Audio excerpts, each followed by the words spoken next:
আমার চাওয়াটা আসলেই মনে হয় একটু বেশি ছিল, তাই না? আসলেই যদি চাওয়াটা বেশি না হবে তাহলে আমি এত কষ্ট কেন পাবো? আমি হয়তো অনেক বেশি কিছু চাই পেয়েছিলাম তোমার কাছে, তাই না? আমি জাস্ট তোমার বলছিলাম যে এখনকার এই যুগে মানুষ ছাইরা যাইতে একটা সেকেন্ড সময় নেয় না, মানুষকে ভুলতে একটা দিনে বেশি সময় লাগে না। কিন্তু আমি তো চাইছিলাম যে তুমি সারা জীবন আমার পাশে থাকো, সারা জীবন আমার কাছে থাকো। হয়তো আমার এই চাওয়াটাই সব থেকে বড় ভুল হয়েছে, তাই না?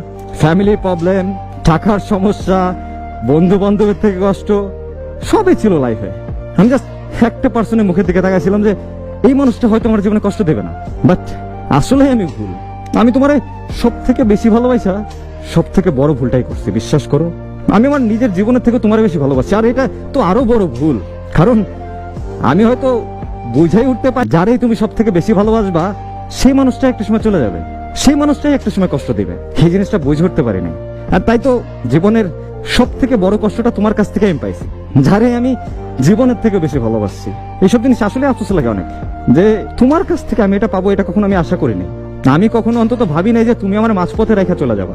আমার থেকে অন্য কাউকে তোমার ভালো লাগবে, আমার থেকে অন্য কারো টাকা পয়সা তোমার কাছে আমার থেকেও বেশি মূল্যবান মনে হয়ে যাবে। আমি এটা কখনোই ভাবিনি।